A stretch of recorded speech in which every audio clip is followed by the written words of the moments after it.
here to my left, this is Neville Longbottom's cardigan from the Deathly Hallows. His choice of knitwear to fight the final battle in, I think that's quite brave. Behind me, Ron and Harry from the Half-Blood Prince. And on the end, we have 11-year-old Daniel Radcliffe's first ever set of Hogwarts house wizarding robes from the Philosopher's Stone. He was adorable, bless him. Now, while we're thinking back to the Philosopher's Stone, let's think a little bit about the first time that Harry came to Hogwarts, and in fact the first time he came into the Great Hall. He would have done exactly what you guys have just done right now, and walked straight up that centre aisle, and stood at the top, in the middle, with Professor McGonagall, or Dame Maggie Smith, who's my favourite, who's just here, played by the lovely Dame Maggie Smith. This is McGonagall's costume from the later films. Now he would have been up here surrounded by some of the most iconic actors of our time. Considering the lineup, I can imagine that would have been absolutely terrifying. I've already mentioned Dame Mags, but we've got in the centre here Michael Gambon's costume as Dumbledore. Richard Harris, who plays the original Dumbledore, can be seen a little bit later on in Dumbledore's office, so make sure you don't miss that. We have the terrifying Alan Rickman, but I'm going to concentrate on this guy here. Can anyone shout out to me who that is? Hagrid, well done. Can anyone tell me who plays Hagrid? Robbie Coltrane. Correct. Interestingly, this is not actually Robbie Coltrane's costume. Robbie's a tall fella. He's 6'2", not quite tall enough to be a giant, of course. So what we did is we got him a body double, whose name, you might have heard of him, is Martin Bayfield. He's an ex-England rugby player, and he's also 6'10". So considerably taller, but that only brings him to about here.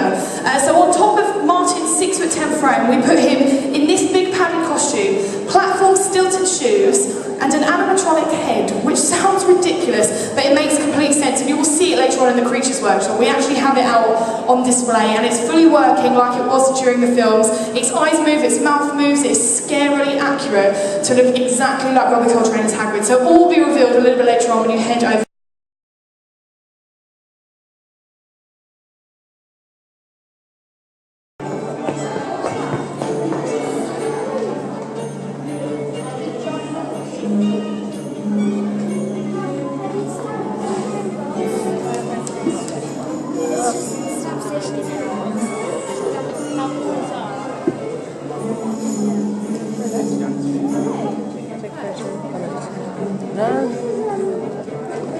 I told you to say there's the back, there's the last one.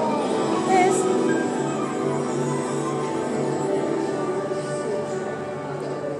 Is it next?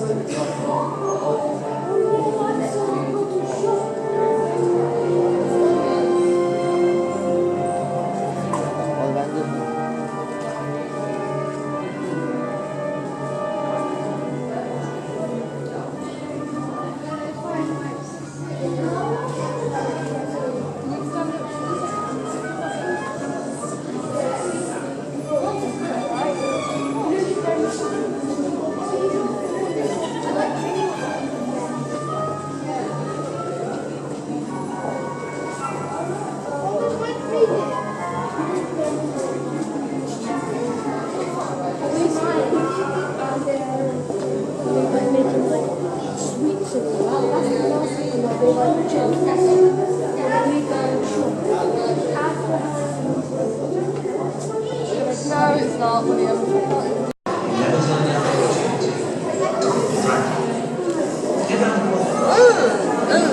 With NASA, it's ridiculously complicated and requires many people and a computer to operate all of the various components individually to create a synchronized movement. They say you must always bow to a hippogriff, otherwise it can tear you apart. One of the funniest things I've ever seen was a group of VIP visitors.